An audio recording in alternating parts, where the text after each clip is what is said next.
Hey folks, how's it going? Tooth here.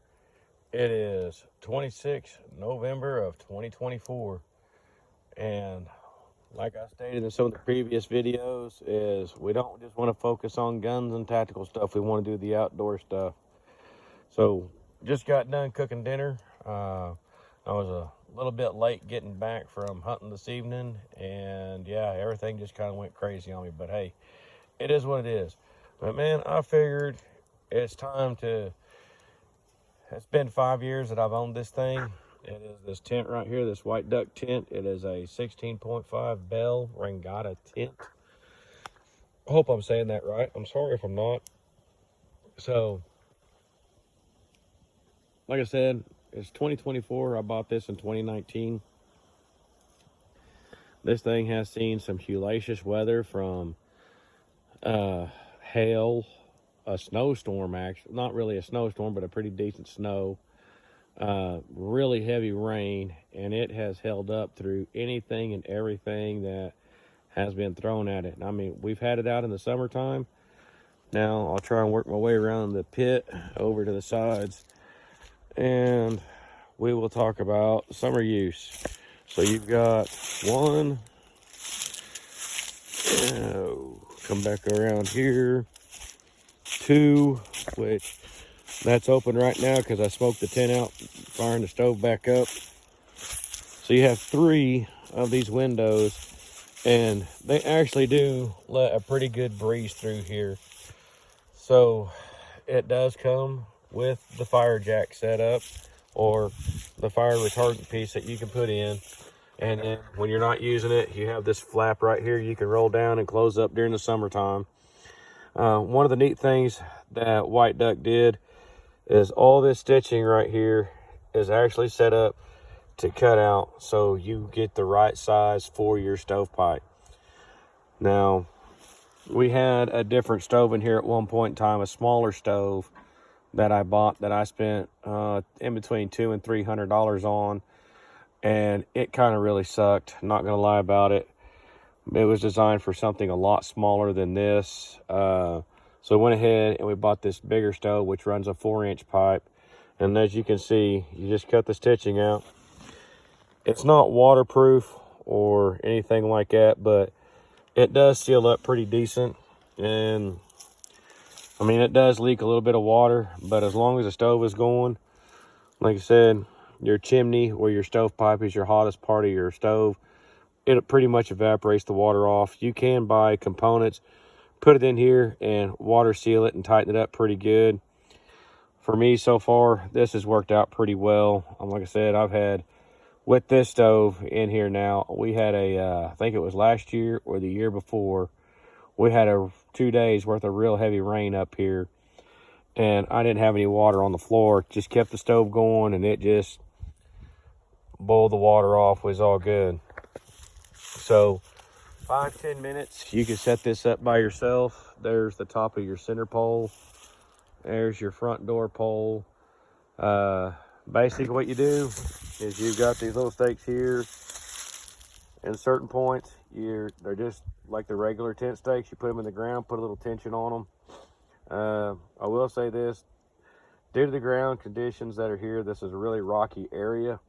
That's kind of why it's not in a straight line. It's kind of canted out, but you want to try to keep it in a straight line as much as possible. After you get those put in, put your center pole in, your front door pole, then you come back out, and then you got your stringers that run out like this that you tighten up. It will hold up pretty well, actually. I'm not going to lie to you. But this all comes assembled. You don't have to put any of this together. But yeah, it just goes down, and then once you get it set, just make sure it's sitting like that. It locks it in. I have had these hold up to 50-mile-an-hour winds. Not gonna lie to you, blew my mind it held up that much. I was really expecting the tent to fall on me that night, and it didn't. So I'm wanting to say base price for the tent is $800 something back when I bought it in 2019. And then they offered a fire retardant treatment to the canvas, and also a waterproofing treatment to the canvas to extend the life of it.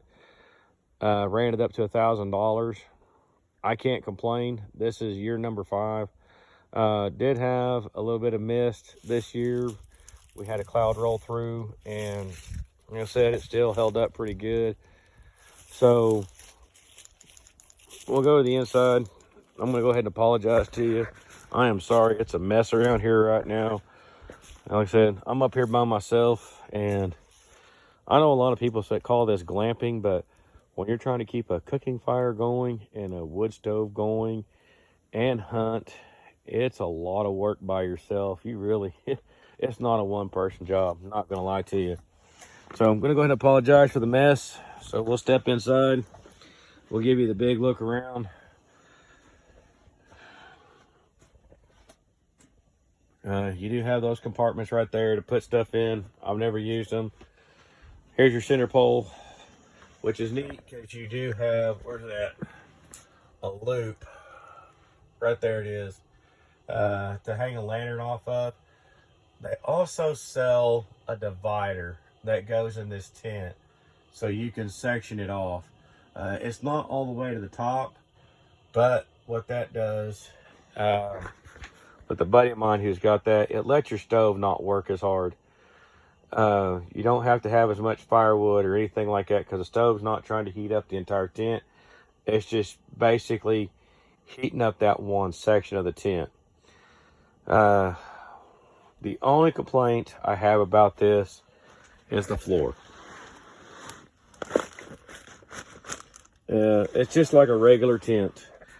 A couple of years ago, I want to say 3 years ago, because this is this stove's second year up here.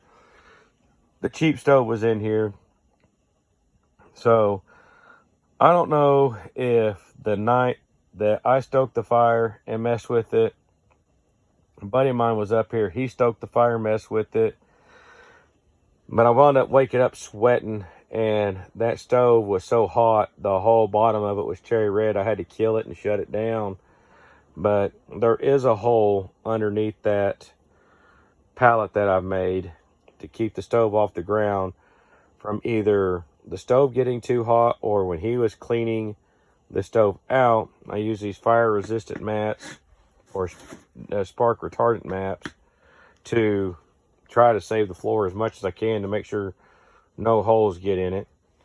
And he either set the bucket down on the ground when he was cleaning the stove out, and it got so hot because you're pulling coals out of there, it just heated up through there and melted a hole in it. Contacted White Duck about it, said, hey, what's going on? What can we do to fix this? Not really them. It was a my fault type deal. And the company was very helpful, gave me all the information I needed, got the stuff in. I tried to patch it. Man, I could not get what they sent me to see it. They sent me a cleaner, rubber cement, and rubber to patch the floor. I couldn't get it to work. So I don't know. I'll figure something else out later. I know rubber cement doesn't like to flex, and you're going to flex this floor all the time when you're putting it up and taking it down. One of the things we've done is, like I said, we've got the spark resistant mats. We got these rugs. And I've also got carpet laid down here on the floor. That is so no sharp edges off cots or anything like that. Hit it and put more holes on the floor. Like I said, I'm sorry about the mess. I opened the box up and a mouse was in it. And me and the mouse went round and round, kind of slinging stuff around for a minute. I'll go ahead and talk on the stove for a second as well. This is a survival grizzly stove. Way better than the last stove I have. I couldn't tell you about the name of the last stove we had in here. I mean, I still got it somewhere. I just don't use it anymore.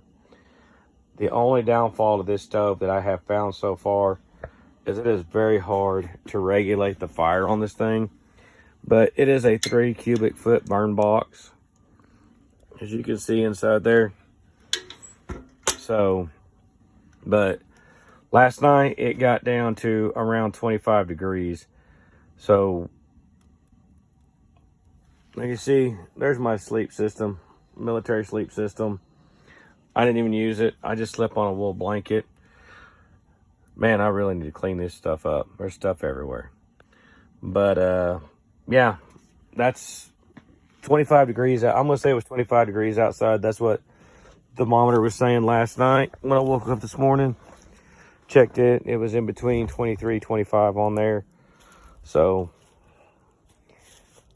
yeah, I mean, I can't complain about this tent. I've been very happy with it. It's on its 5-year mark, other than the whole floor incident, which isn't them. That's something that me and my buddy did, or my buddy did. I don't care.